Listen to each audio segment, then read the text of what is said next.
Le coup de tocsin. François Coq, bonjour. On va récupérer François Coq, analyste politique, ancien directeur de campagne d'Arnaud Montebourg, ancien secrétaire général du parti de gauche, enseignant en zone d'éducation prioritaire et auteur notamment de ce livre Alerte à la souveraineté européenne ou encore l'impératif démocratique de la crise de la représentation aux Gilets jaunes aux éditions Éric Jamet. Alors, est-ce que François Coq nous entend ? Bonjour, je vous entends très bien, Bonjour, Clémence. très bien. Bienvenue à vous en tant que chroniqueur. Alors, vous avez décidé non pas de commenter ce nouveau gouvernement qui, de toute façon, n'existe pas encore, mais de parler de démocratie minoritaire.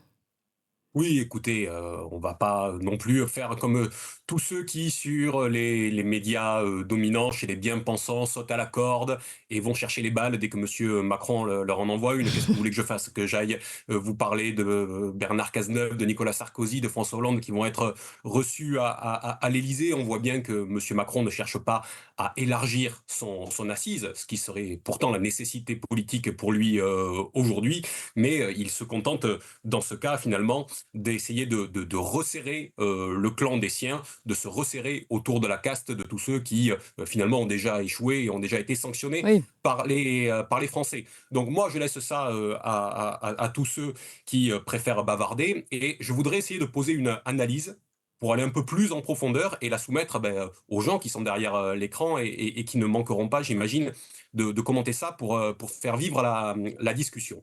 Mon objet est que, dans une situation politique nouvelle, comme celle que nous connaissons actuellement, sort toujours une modification du sens commun, comme disait Gramsci. Et, sondage à l'appui, il y en a une qui est sous nos yeux aujourd'hui.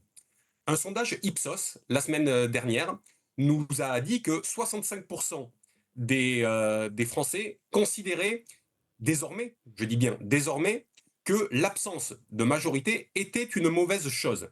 Si je dis ça, c'est qu'il y a 2 ans, en 2022, une même enquête disait très exactement l'inverse. Cette fois, c'était 70% des Français qui trouvaient que la majorité relative était un bon système. La majorité relative, ça veut dire la démocratie minoritaire. Hmm. Autrement dit, il y a une bascule dans l'opinion du rapport à la démocratie minoritaire, dans laquelle nous sommes désormais enfermés, en partie depuis 2017 et désormais depuis 2022. Je vais y revenir. Alors, je pense que c'est important d'examiner les ressorts de cette bascule. Et pour faire ça, je ne vais pas vous faire une longue histoire de la démocratie minoritaire. Je l'ai déjà fait à votre micro, et puis on aura peut-être l'occasion d'en reparler dans dans une autre chronique. Mais les ressorts de cette bascule du point de vue des commentaires médiatiques. Vous avez bien vu que depuis, allez, 2 ans minimum, il y a 3 thèmes qu'on nous impose et dont on nous dit qu'il faudrait que ça nous fasse rêver, que c'est formidable. Ouais. D'abord, la tripartition de l'espace politique. Vous avez vu ça apparaître après les élections de 2022. La tripartition, 3 blocs qui structurent désormais Hmm. l'espace politique. Et il faudrait qu'on trouve ça formidable. Sauf que la tripartition, qu'est-ce que c'est sinon l'assurance vie électorale du bloc central? À partir du moment où il y a une tripartition, c'est le bloc central qui peut agréger d'un côté ou de l'autre en fonction de son adversaire et qui finalement est garanti de se maintenir au pouvoir. Premier point, tripartition. Hmm. Deuxième point, les coalitions larges. On nous dit, mais regardez, il y a des coalitions larges partout, dans tous les autres pays, c'est ça qu'il faut faire, il faut se regrouper, mais enfin, les coalitions larges, qu'est-ce que c'est sinon le fait de réduire le fond politique au plus petit dénominateur commun, lequel plus petit dénominateur commun au stade où nous en sommes aujourd'hui, n'est rien d'autre que l'acceptation et la soumission aux politiques de l'Union européenne et de Bruxelles. Et puis, troisième point, on nous parle désormais de la culture du compromis. Voilà. Il faudrait aujourd'hui se résoudre à la culture du compromis que nous autres Français n'aurions pas.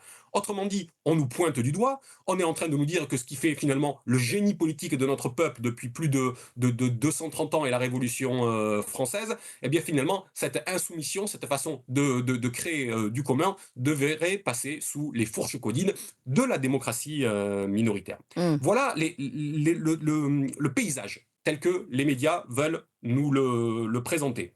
Et il faut noter qu'il y a là une justification a posteriori de la démocratie minoritaire. Si les médias nous ont présenté ça, c'est que la démocratie minoritaire s'est imposée d'elle-même. Là encore, sans refaire toute l'histoire, dès 2017, notons quand même que M. Macron était déjà minoritaire dans le peuple. Je rappelle qu'il n'a été élu au second tour face à Mme Le Pen qu'avec 43% des inscrits. ayant en tête que M. Chirac, dans une situation un petit peu analogue en 2002, avait recueilli 65% des inscrits. On est donc passé de 65% des inscrits au second tour à 43% des inscrits pour M. Macron en 2017. M. Macron minoritaire dans le peuple en 2017. M. Macron minoritaire au Parlement en 2022.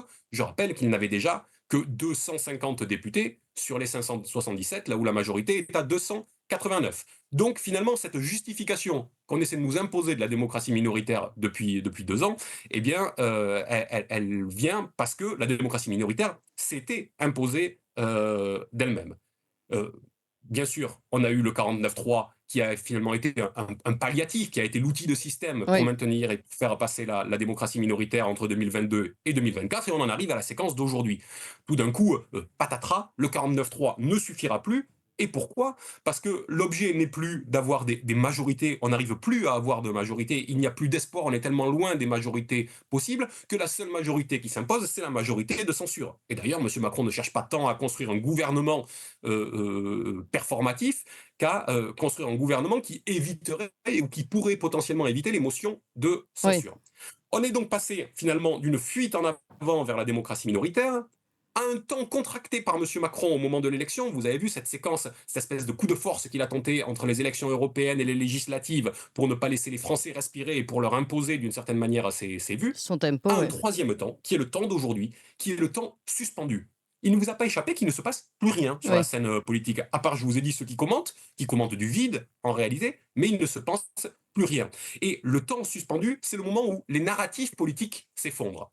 Les narratifs politiques s'effondrent, et quand les narratifs politiques s'effondrent, eh bien, il y a la bascule dont je vous parle dans l'opinion. Cette bascule, qui, je l'ai dit, est donc décisive dans le sens où, là où 70% des Français, il y a 2 ans, étaient favorables à la démocratie minoritaire, ils sont désormais 65% à la rejeter aujourd'hui.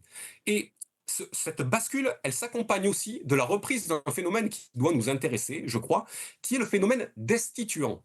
Alors qu'est-ce que c'est qu'un phénomène destituant? C'est le moment où le bloc élitaire s'effondre et est mis en danger par les Français. Si je dis ça, c'est que Et là, dans vous pensez le qu'il est même vraiment mis en danger? sondage, Oui. on nous dit, oui, dans le même sondage Ipsos, on nous dit qui date de la fin de la semaine Mmh. dernière, on nous dit que 73%, écoutez bien, hein, 73% des Français ne font pas confiance à la nouvelle Assemblée, qu'ils Mmh. ont eux-mêmes élue, Oui. qui est leur Assemblée représentative. Oui. Ce sont les représentants de la nation. 73% des Français ne leur font pas confiance, et 69%, c'est un plus haut historique, ne portent un jugement défavorable sur M. Macron. On peut les comprendre. Autrement dit, cette séquence destituante qu'on a connue au moment de l'élection présidentielle de 2017, qui a connu son paroxysme au moment des Gilets jaunes, qui est un peu rentré dans le rang, il faut bien l'avouer, au moment de la crise Covid, fait un petit peu résurgence. Voilà, fait un petit peu résurgence aujourd'hui. Donc les gens réalisent, on en est à ce stade, et je vais assez vite m'en arrêter, où les gens réalisent qu'il n'y a pas d'issue à la démocratie minoritaire. Dernier exemple en date, hein, l'Allemagne, hier, vous avez vu qu'il y avait 2 élections dans, Régional. dans des Mmh. Länder, en Mmh. Thuringe et en Saxe.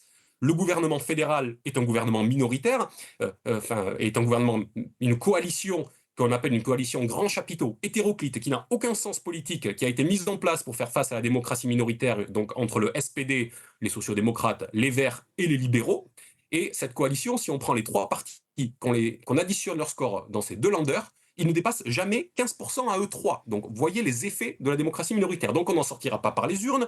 On n'en sortira pas par les urnes aujourd'hui. Je veux dire, si la situation et le paysage démocratique n'évoluent pas.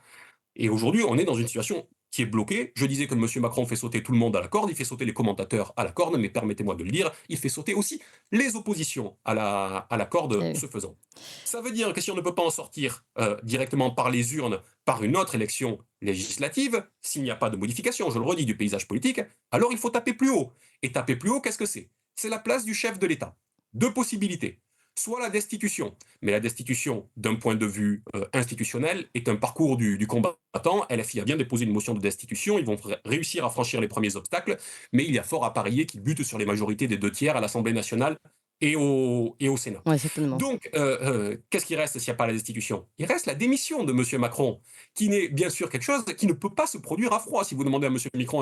Macron, excusez-moi du lapsus, est-ce que vous allez démissionner? M. Macron va dire bien Que sûr que non. non. Oui. Et pour autant, ça veut dire qu'on doit créer un rapport de force. Parce que sur le fond, M. Macron sait que cette situation n'est pas tenable pour lui. Et j'en veux pour preuve, je me permets de le citer, les archives qui ont été retrouvées, là encore, en fin de semaine dernière, quand interrogé sur le fait qu'il y avait une minorité au Parlement, le président disait, on est en mars 2019, je le cite, le président ne devrait pas pouvoir rester en poste s'il avait un vrai désaveu en termes de majorité. Et on Et il l'a. proposait même Alors, on a d'introduire. en extrait justement celui-ci. Je vous propose de l'écouter puisque vous le citez. C'était lors d'un débat sur France Culture. C'est un débat qui date de 2019. On comptait le passer pour nos deux prochains invités, Arnaud Benedetti, Gaël Brussier. Je crois qu'ils sont là. Ils vont peut-être pouvoir l'entendre comme ça. On pourra le commenter ensemble. Allez, on l'écoute. Donc la question, c'est comment on crée des mécanismes de responsabilité et de respiration démocratique. Et là où je vous rejoins, il me semble en creux, vous avez moins détaillé ce point, mais vous l'avez à plusieurs reprises écrit, c'est que le quinquennat phasé ne permet plus une forme de respiration démocratique, de mi-terme à la française, en tout cas de césure, de respiration, où le peuple français peut dire « j'ai confiance dans votre projet, donc je vous redonne une majorité pour le faire ».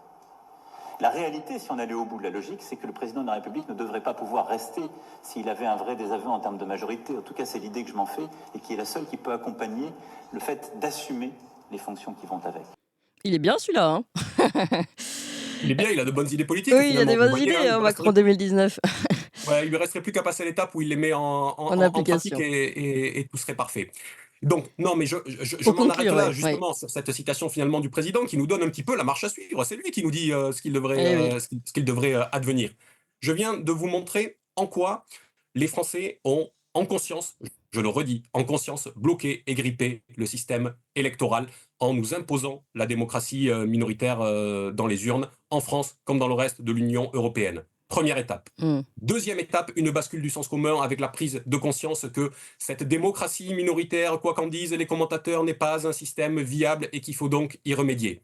La troisième étape, c'est d'imposer le rapport de force politique. Comment impose-t-on le rapport de force politique?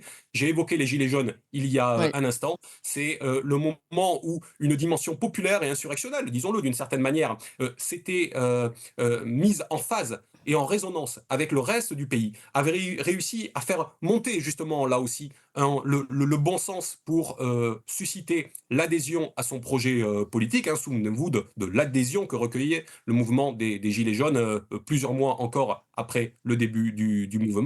Et bien là, il y a un rapport de force politique à construire dans le pays pour créer les conditions qui font que M. Macron ne pourra plus tenir ni d'un point de vue institutionnel, ni d'un point de vue politique et personnel et solitaire à l'Élysée, Le, et que donc, faute de pouvoir le destituer, il devra démissionner.